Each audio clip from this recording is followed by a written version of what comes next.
नमस्कार, प्रणाम।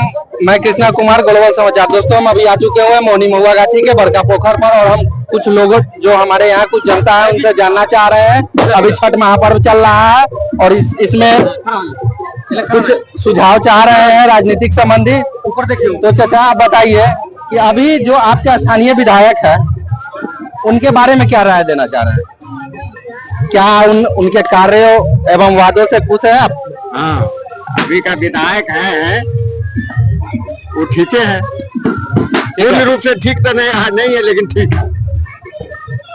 आप अभी जो आपके एरिया में ऐसा कोई है स्थान जहाँ विकास न हुआ हो? मोहनी में तो नहीं विकास हुआ। मोहनी में विकास नहीं? विकास एमएलए फंड से नहीं हुआ। एमएलए फंड से विकास मोहनी में नहीं। एमएलए फंड से विकास नहीं हुआ। नीतीश कुमार कह रही है अभी की सरकार की मेरे सत्ता आने पर मैं 1 करोड़ लोगों को रोजगार दूंगा। क्या ये संभव है? कौन? नीतीश कुमार कह रही है कि मैं 1 करोड़ लोगों का रोजगार 1 करोड़ का रोजगार बिहार में है ही नहीं। है ही नहीं। तो विपक्ष के नेता तेजस्वी यादव कह रहे हैं कि मैं प्रत्येक घर में 1-1 लोगों को रोजगार दूंगा। ये कहाँ तक संभव है? वो भी न कर दिए, यहाँ रोजगार अब है ही नहीं। 1 करोड़ यहाँ रोजगार जोड़ते नहीं है, कहाँ से वेतन मिलेगा? कौन देगा वेतन?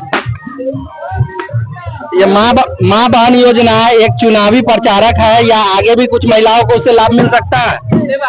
अब देखिए, ये तो घोषणा है, घोषणा चुनावी घोषणा तो बहुत होता है, जाता है आता है। तो चाचा, आप बताइए कि अभी आप पंकज मिश्रा के जो स्थानीय विधायक है उनके वादे एवं कार्यों से खुश हैं? हम तो 100% खुश है। इसलिए खुश है कि कम से कम पंकज मिश्रा एक ऐसा विधायक है जो किसी से घूस कमीशन नहीं लेता है, किसी भी ब्लॉक में, ब्लॉक स्तर पर। बाकी लोग अपना जो कर रहे हैं अगर बार आपको भी पता है। आप उनके यहाँ कभी किसी समय इमरजेंसी में कोई काम के लिए गए हो तो आप अब वो अपनी काम छोड़कर आपका पहले काम किया है? हमको हेल्प किया। आप विपक्ष के सरकार तेजस्वी यादव के बारे में कुछ कहना चाहते हैं? हम क्या कहेंगे, जब उनका सरकार था तो रोड पर गिट्टी नहीं था, फिर बालू नहीं था। यहाँ से मुजफ्फरपुर जाने में 4 घंटा लगता था। उन्हीं के पिताजी का सरकार था, मम्मी का सरकार था। अब आने वाला समय क्या होगा वो तब ऊपर वाला जानेंगे। चुनावी जुमला और प्रत्यक्ष दोनों में बहुत अंतर होता है और प्रत्यक्ष के सामने प्रमाण की कोई आवश्यकता नहीं होती। चुनावी घोषणा तो बहुत कहने को कह देगा लेकिन धरातल पर न हो सकता है। कहते हैं कि एक घर में एक नौकरी देंगे, कहाँ से देंगे? कहाँ काम करेंगे? यहाँ तो बुक है, ब्लॉक भी बुक है, शिक्षा पे टोटल बुक, कहाँ काम करेंगे? वो कहते हैं कि नीतीश कुमार कहते हैं 1 करोड़ माने हम नौकरी देंगे, तो कहाँ से देंगे? ये क्या कहते हैं तेजस्वी यादव कहते हैं घर में क्या मैं एक घर में 1 नौकरी देंगे तो कहाँ से देंगे?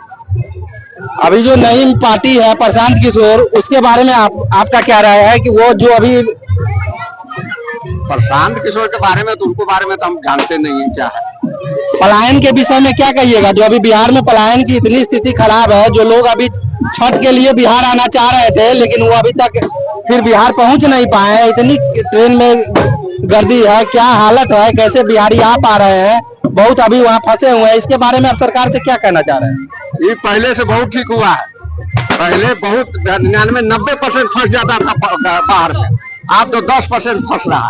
अभी कुछ दिन पहले नीतीश कुमार बोले हुए थे कि मैं 14,000 ट्रेनों का व्यवस्था कर रहा हूं जो सभी बिहार वासियों को छठ पर्व के शुभ अवसर पर बिहार आने के लिए, लेकिन अभी तक ऐसी एक भी ट्रेन की व्यवस्था नहीं की गई। इस पर आप क्या कहना चाह रहे हैं? ये तो हमको मालूम नहीं। चाचा, आप कुछ कहना इस विषय में कहना चाह रहे हैं? ट्रेन की व्यवस्था है या नहीं ये हमको पता नहीं है, लेकिन यात्री को विशेष सुविधा मिल रहा है स्टेशन पर, आप पता कीजिए। तो बहुत चाचा ऐसा बहुत वीडियो वायरल हो रहा है जिसमें दिख रहा है कि बिहारी इतनी दिक्कत से आ रहे हैं बाहर से। आप भी बिहार में, हम भी बिहार में, लेकिन हम लोग सुने हैं कि प्लेटफॉर्म पर अब लाइन में लग के टिकट नहीं कटाना पड़ता, डायरेक्ट काउंटर के लोग जाके टिकट काट के हाथ में देते हैं। ऐसा भी सुनने में आया कि दिल्ली में ऐसी व्यवस्था है। तो इस बार पंकज मिश्रा की फिर से वापसी चाह रहे हैं आप लोग? 25 से 30 फिर से नीतीश। तो दोस्तों, अभी जो है आप लोग की क्या राय है कमेंट में बताइए। धन्यवाद। मैं कृष्णा कुमार, ग्लोबल समाचार।